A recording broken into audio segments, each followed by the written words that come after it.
right, this is Late Night. We hope you're doing well. And now, if you don't mind, we're going to get to the news. During an interview yesterday with Axios, President Trump said that he decided to pause U.S. strikes on Iran to give peace negotiations another chance, but added that he would resume operations if talks fail. And trust me, he has plenty of experience with talks failing. President Trump was set to speak today at the late Senator Lindsey Graham's funeral service. Oh, I'm sure that went great. I know if he were here now, he'd say, the 2020 election had massive voting irregularities, and Trump barely knew Jeffrey Epstein. Representatives from Taylor Farms reportedly called the White House to ask them to delay an FDA recall announcement tied to the Cyclospora outbreak, though if I understand correctly, Cyclospora makes it very hard to delay anything. The American Museum of Natural History this week began displaying a replica of the New York Knicks championship trophy, and you can also see a Mets trophy at Ripley's, believe it or not.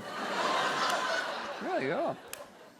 More than a dozen kids at camp in New Jersey fell ill last week after they allegedly ate chocolate that was laced with mushrooms. And that was the day they all learned how to make a campfire with their minds. Officials in Canada have launched a new Don't Let It Loose campaign to discourage residents from releasing goldfish into the waterways. So in case you're wondering how nice Canada is, their biggest problem is loose goldfish. Finally, Starbucks announced a new partnership with Delta Airlines yesterday to offer reward members 1 Sky Mile for every $1 spent at the coffee chain. 1 Sky Mile. Do you know how much coffee you'd have to drink to get a free trip? You wouldn't need a plane. And that was a monologue, everybody. Got a great show for you tonight.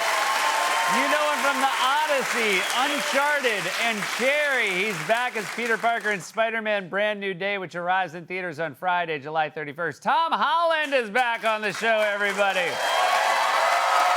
He is a terrific comedian and actor. You've seen him in Tires and Begonia. His stand-up special, Uncle Stav, streams on Netflix September 8th. And be sure to catch him in the film Tony in theaters in New York and LA August 7th and everywhere August 21st. Stavros Halkias is back on the show.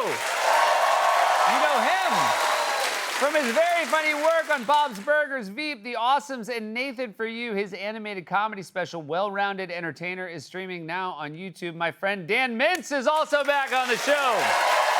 But before we get to all that, you guys, it's summer. I don't have to tell you guys it's summer. Everyone's heading out to the beaches. They're grilling in their yard, and that includes my writers. You know, they write hundreds of jokes every day just to get the 10 or 12 we use in the monologue. And honestly, a lot of those jokes, they just aren't good.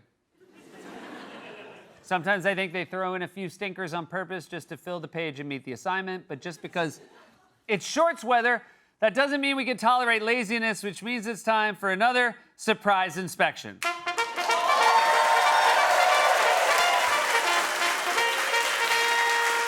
So here's how this works. I'm going to read real jokes that were really submitted by my real writers. Some are dumb, some are offensive, some are just insane. Most importantly, my writers don't know we're doing this, and because they don't watch the show, they'll never know. So let's get started.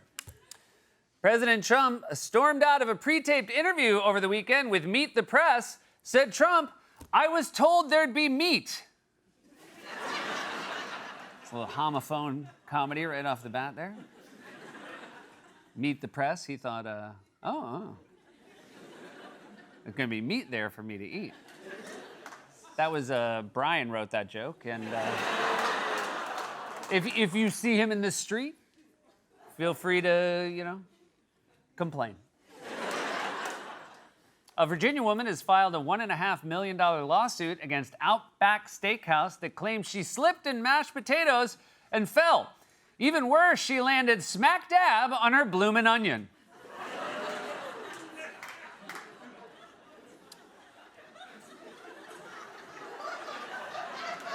What do we think? Which part of the body do we think the balloon? Okay, there you go. Let's see who wrote that one. Oh, look, he has a style. He has a style. You know what he's having right now? He's sitting at home because he's already made dinner. He didn't stay for this taping. He went home, got a big plate of meat and one bloomin' onion. All right, here we go. According to a new survey, 77% of adults said that food should be fun. Oh, it can be, said ladies. Please be a female writer, please be a female writer, please be a female writer.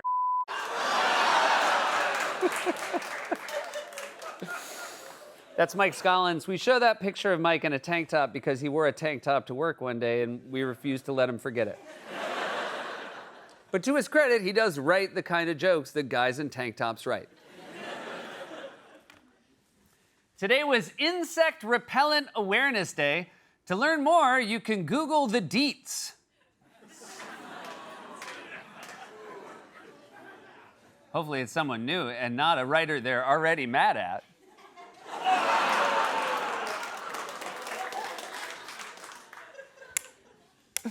That was really quiet, the reaction to that. During an address to ICE officers yesterday, in honor, oh no, it's a good start, right? We're already chuckling a little bit. During an address to ICE officers yesterday in honor of National Police Week, Homeland Security Secretary Markwayne Mullin said he does not read comments about himself on social media. He's not interested in being a drama queen.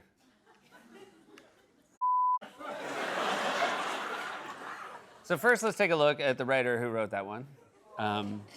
Yeah. That's Matt, everybody. And also, if you're mad at Matt, also be extra mad, because he retook his headshot for this. He wanted people to know how sexy he was. He didn't want people to know he was being a drama queen. Now, my issue, of the many issues I have with that joke, and again, when they go bad, that's what I want. I want them to know they would have to try harder, because the joke, if you can even remember back before the punchline, was that he didn't read social media. He didn't read comments about himself. I think one of the many problems of this joke is that if a person reads social media comments about themselves, I don't think your first instinct is don't be such a drama queen. So the very building block of this joke, even before you get to the place that you shorten Markwayne to Quain, you borrow the K from the Mark part and slide it over to the Wayne from the Wayne part. Nobody thinks his name is Mar and Quain. What I'm getting at is I feel like you guys reacted appropriately. Authorities in Michigan arrested a woman over the weekend after she allegedly attempted to shoplift a bottle of wine by hiding it inside an unnamed body cavity. To find out which body cavity, swirl it around in the glass a bit and sniff. Drama queen. Oh no, he's back. He's back in your good graces. All right, so you're new to this. I'll just let you know, the worse you feel, it's probably Scollins. Today would have been the 517th wedding anniversary of Henry VIII and his first wife, Catherine of Aragon. Hadst her womb proven worthy of carrying a male child?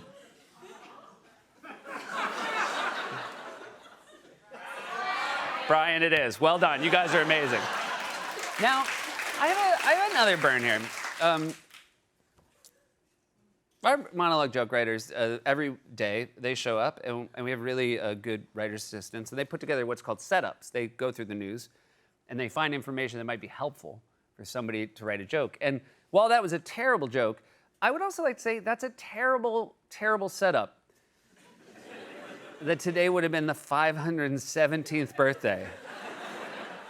Like, that implies that people are like, oh, let's watch Seth tonight. I'd love to, let's hear what he has to say about how today would be the 517th. So that was Michael and Aileen. Let's show them real quick. They wrote those setups, and they don't get to escape my wrath.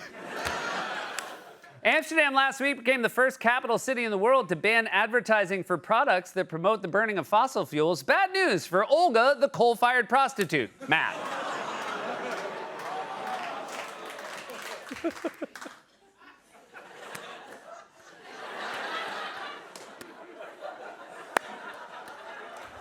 In honor of blueberry season, Krispy Kreme today began offering a new blueberry-flavored donut. It's way better than the one they came out with during deer season. I definitely didn't think the antlers were going to be that big. There you go. According to, oh man. Now I see, the thing is, you're learning more about the writers. I'm also learning more about you guys as we do this. And so based on what I learned is you guys are gonna hate this next one. Can we peek ahead at who wrote it? It was, all right, it's Matt. According to the latest numbers, so again, Matt, starting from a deficit, you're already mad at him. You're already like, I don't like this guy. And we've done him a disservice because we put his worst one here after you already don't like him. According to the latest numbers, and we didn't have to do this, you know, but we chose to. And now, you know, we're pot committed, so here you go. Maybe I'm wrong. Maybe you guys are gonna love this one. Let's find out together. You know, I'm not gonna mail it in. I'm gonna give him my best.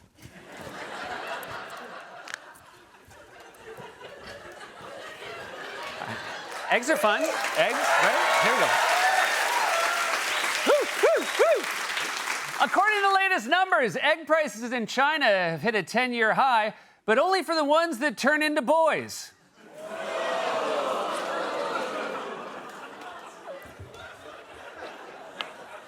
Oh, it's pretty good, though. I mean, it tracks better than Quain. At least that's like based on a thing that happened in the world before. The CDC has linked food company Taylor Farms to the Cyclospora outbreak that has sickened thousands of people across the country, so they're rebranding themselves. Not bad. Not bad. That was also Matt, so there you go. Today was...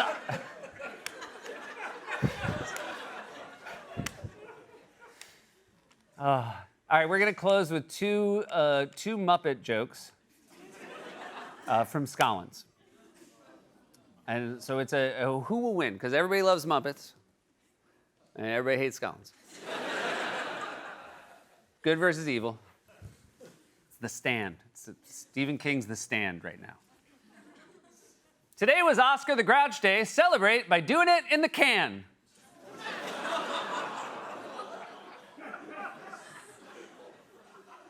Scollins 1. Muppets 0. Do you think he can win them back? All right, I think this is it. This is our last one. And finally,